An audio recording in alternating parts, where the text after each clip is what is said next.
പറക്കി നടക്കുന്നവനെ പിച്ചലയുടെ അണ്ടാവ് കണ്ടാവും വെറുതെ വിടുവോ? പൊന്നുമോനെ നീ എന്തുവാ ക്ഷീണിച്ചിരിക്കുന്നത്? ഗൾഫിൽ നീ അങ്ങ് പാട്ടവർക്ക് തന്നെയാണോ?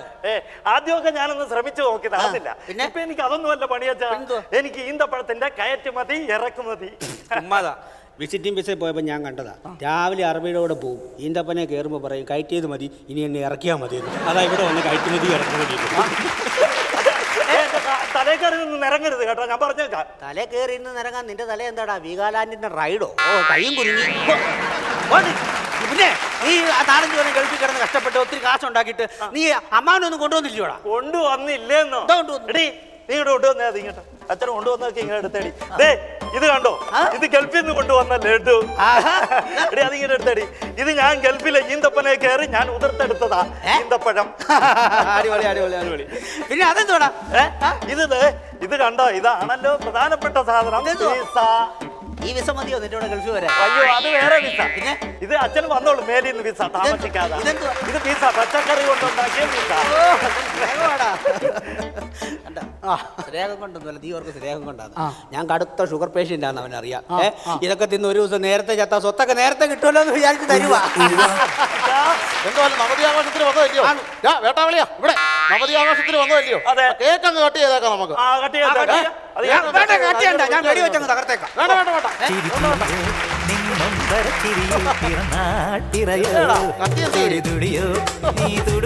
എല്ലാരും വന്നോ? കട്ട് ചെയ്തേക്കാം. മറ്റേ കത്ത് പിടിച്ചു.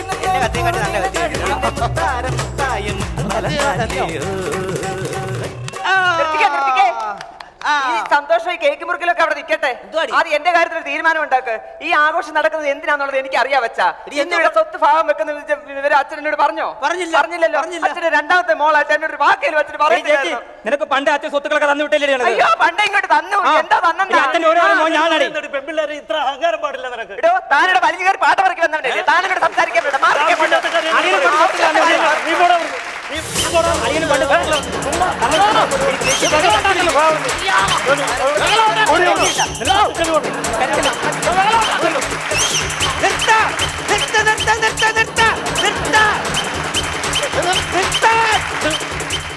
ഞാൻ ഈ ആകാശത്തോട്ട് വെടിവെക്കണോ? അതെന്തിനോ? അവിടെ ആകുമ്പോ ചോദിക്കാനും പറയാനും ആരും ഇല്ലല്ലോ.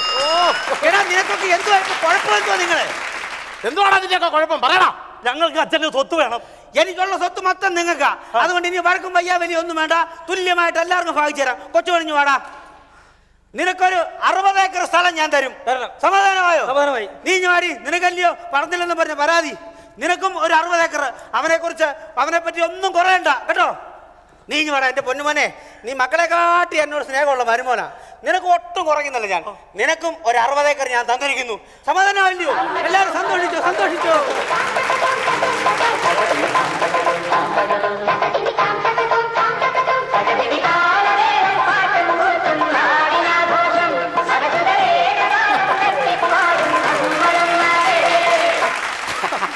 അച്ഛോ അതൊക്കെ ഇരിക്കട്ടെ. 60 ഏക്കർ അവന് കൊടുക്കാന്ന് പറഞ്ഞു. 60 ഏക്കർ എനിക്ക് തരാന്ന് പറഞ്ഞു. പിന്നെ ബാക്കിയുള്ളതൊക്കെ ചേട്ടനും ചേച്ചി കൂടെ കൊടുക്കാന്ന് പറഞ്ഞു. ഇത് എവിടൊക്കെയാണെന്നുള്ള കാര്യം മാത്രം അച്ഛനൊന്നും പറഞ്ഞില്ലല്ലോ. അത് പറഞ്ഞുതരാം. കൊച്ചുമോന് കൊടുക്കാമെന്ന് പറഞ്ഞ 60 ഏക്കർ ഇന്ത്യയുടെയും പാകിസ്ഥാന്റെ അതിർത്തിക്ക്. നിനക്ക് തരാമെന്ന് പറഞ്ഞ 60 ഏക്കർ ഇന്ത്യയുടെയും ബർമയുടെ അതിർത്തിക്ക്. എടാ മരുമോനെ നീ വാടാ. നിനക്ക് തരാമെന്ന് പറഞ്ഞ 60 ഏക്കർ എവിടാന്ന് അറിയാമോ? ചൈനയുടെ അതിർത്തിയില്. അയ്യോ അവിടെ ഞങ്ങൾക്ക് തന്നെ അവിടെ എപ്പോഴും ബോംബും വെടിയുണ്ടൊക്കെ വരുന്നതാ.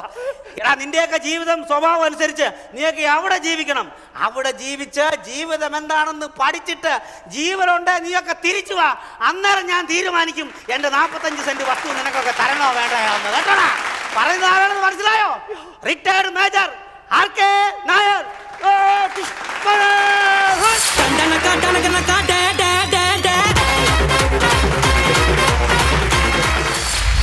Chunga Jewelry 5 minutes fun star. Welcome back to Chunga Jewelry 5 minutes fun star. Team പൂരത്തിന്റെ കുടുംബവിശേഷൻ ലൈവ് സ്കിറ്റ് റൗണ്ട് ആണ് നമ്മൾ കണ്ടത്. ആദ്യം തന്നെ നമുക്ക് നമ്മുടെ സപ്പോർട്ടിംഗ് ആർട്ടിസ്റ്റുകളെ ഒന്ന് പരിചയപ്പെടാം. Nandu Aravind, Vishnu Mallappally, okay, Ramesh Prakanam, okay, Suraj. അപ്പോൾ നിങ്ങൾ 4 പേരും നിങ്ങളുടെ മികച്ച പ്രകടനം കൊണ്ട് ഇവർ നന്നായിട്ട് സപ്പോർട്ട് ചെയ്തു. Thank you so much.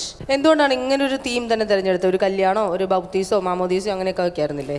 അത് ഒരുപാട് ഇങ്ങനെ നോക്കി. അപ്പോൾ ഒരുപാട് ചാനലിലൊക്കെ വരാത്ത എന്തെങ്കിലും സെലക്ട് ചെയ്യണമെന്നുണ്ടായിരുന്നു.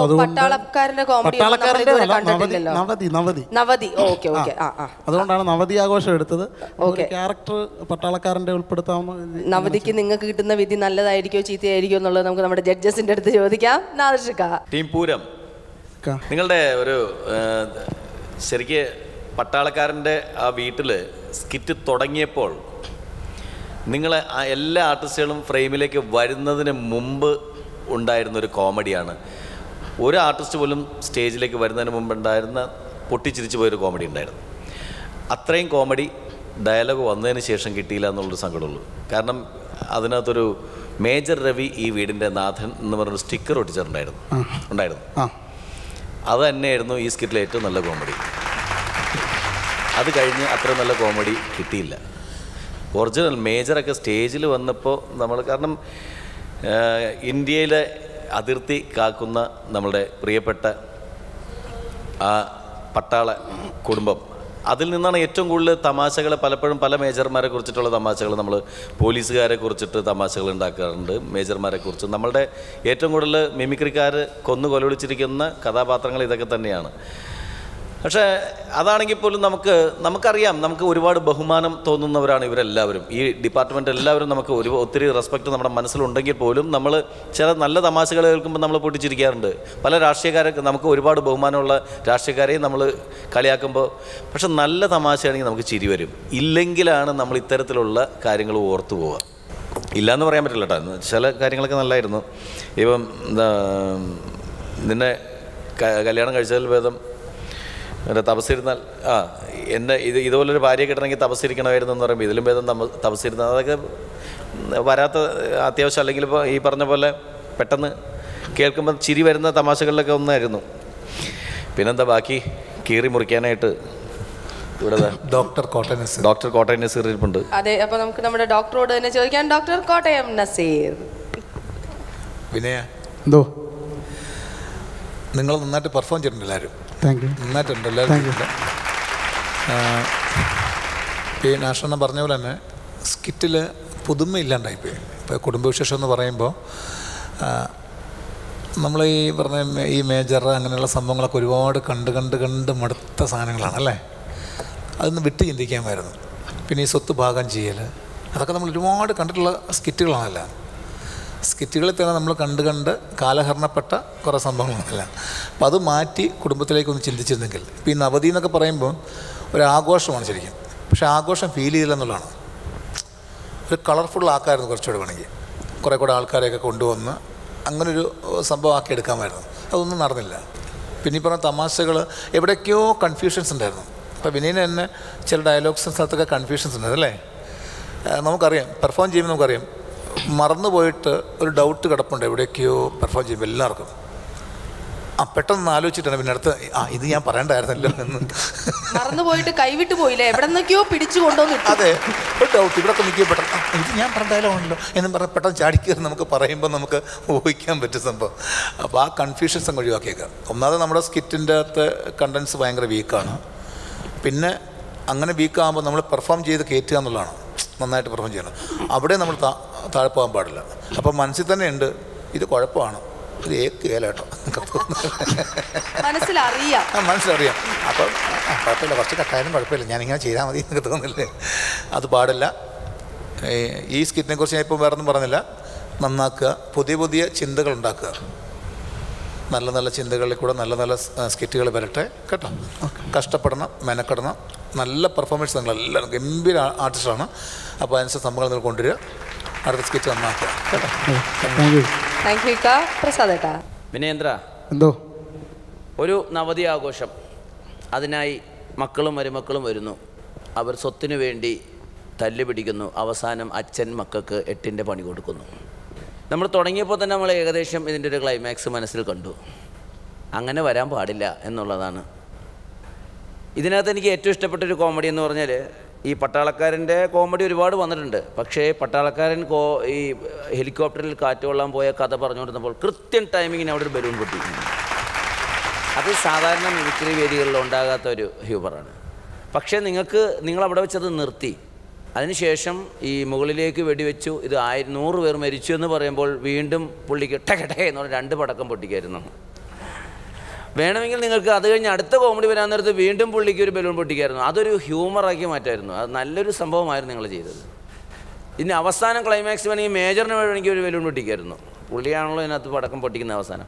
അങ്ങനെ ശരിക്കും ആ ഒരു സാധനം ഡെവലപ്പ് ചെയ്തെടുക്കായിരുന്നു. നിങ്ങൾ കുറച്ചുകൂടെയൊക്കെ ഒന്ന് വർക്ക് ചെയ്തിരുന്നെങ്കിൽ ഇതിൽ ഹ്യൂമർ കുറച്ചുകൂടെ കയറ്റാമായിരുന്നു. പിന്നെ ഈ നസീർ പറഞ്ഞ പോലെ ഒരു സെലിബ്രേഷൻ്റെ ഒരു മൂഡെന്ന് പറയുന്നത് ശരിക്കും പറഞ്ഞാൽ ഒരാളങ്ങോട്ട് പോകുന്നു ഇങ്ങോട്ട് പോകുന്നു, ഈ പാസിങ് ഷോട്ടുകളിൽ ഒരുപാട് ഹ്യൂമർ കയറ്റാൻ പറ്റും. പലപ്പോഴും നമ്മളുടെ സ്റ്റേജുകളിൽ നമുക്ക് കുറച്ച് ആർട്ടിസ്റ്റുകളുണ്ടാവും, 4 പേര് 3 പേരൊക്കെ ആയിട്ട് പ്രോഗ്രാം ചെയ്യുമ്പോൾ അങ്ങനെയുള്ള കൗണ്ടർ വിറ്റുകൾ നമുക്ക് ആഡ് ചെയ്യാൻ പറ്റില്ല. പക്ഷേ ഇങ്ങനത്തെ റിയാലിറ്റി ഷോയിൽ അങ്ങനെയല്ല, നിങ്ങൾക്ക് എത്ര പേരെ വേണമെങ്കിലും ആവശ്യപ്പെടാം. അപ്പോൾ നിങ്ങൾക്ക് ശരിക്കും ഒരു കേക്ക് അല്ലാതെ അത് വാഴക്കൊല കെട്ടാൻ പോകുന്നു, അത് കെട്ടാൻ പോകുന്നു, ഇങ്ങനെ കുറേ പാസിങ് ഷോട്ട്, പാചകക്കാരൻ ഇതിൻ്റെയൊക്കെ അങ്ങനെ കുറേ കൗണ്ടേഴ്സ് ഫില്ല് ചെയ്തിരുന്നെങ്കിൽ ഇത് കുറേയും കൂടെ ഒരു സെലിബ്രേഷൻ മൂഡും വരും, കുറേയും കൂടെ കൊഴിപ്പിക്കാമായിരുന്നു. അവിടെ നിങ്ങൾ നിങ്ങളുടെ മാത്രം ഡയലോഗുകളിൽ ഒതുങ്ങി.